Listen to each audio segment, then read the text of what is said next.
নমস্কার বন্ধুরা, কেমন আছো তোমরা সবাই? আশা করি ভালো আছো, আমিও ভালো আছি। তো আজ আমরা রান্না করব রসুনের ঝাল। তো তার জন্য প্রথমে আদা আর জিরে বেটে নেব।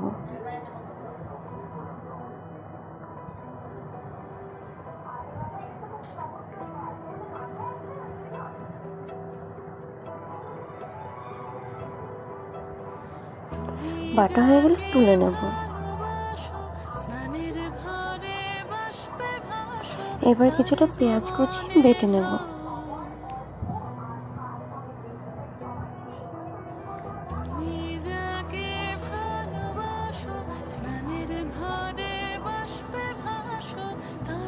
তুলে নেব।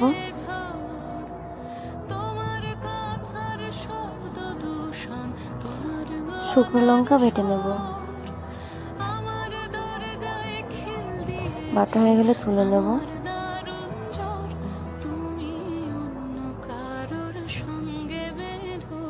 সব বাটাগুলো সব রেডি এখানে।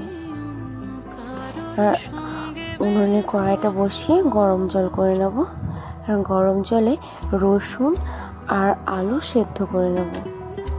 হালকা একটু লবণ দিয়ে দেবো।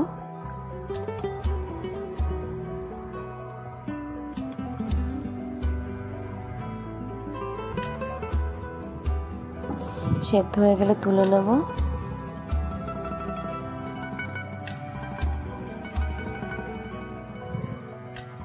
অনেক সন্ধ্যা হয়ে গেছিলো, দেখে বুঝতেই পারছো রান্না শেষ হতে হতে রাত হয়ে গেছিলো। এবার রসুন আর আলু সেদ্ধটার মধ্যে কিছুটা পেঁয়াজ কুচি, কাঁচা লঙ্কা কুচি, লবণ, হলুদ,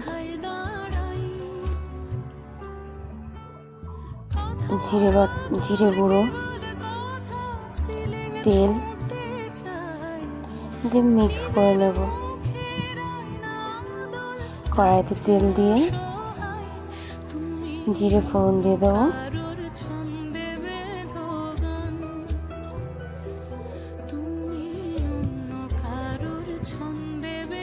শুকনো লঙ্কা দিয়ে দিলাম।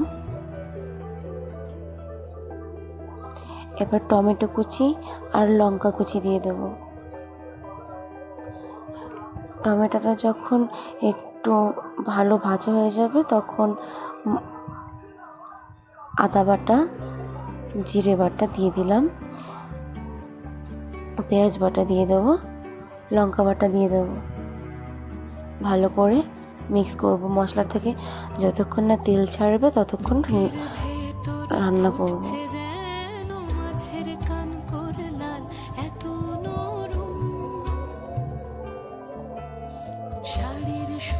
তেল ছেড়ে দিয়েছে, এখন ওই ম্যারিনেট করা রসুন আর আলুটা দিয়ে দিলাম।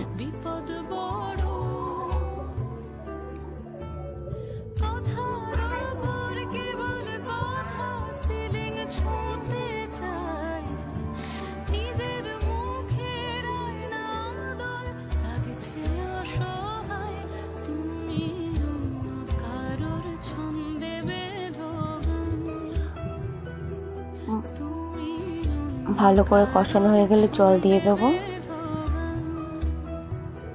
আর ভালো করে সেদ্ধ করে নেব। কিছুটা মিট মশলা দিয়ে দিলাম। নামিয়ে নেব। ব্যাস রেডি। একবার অবশ্যই ট্রাই করবেন। অনেক সুস্বাদু খেতে। ধন্যবাদ।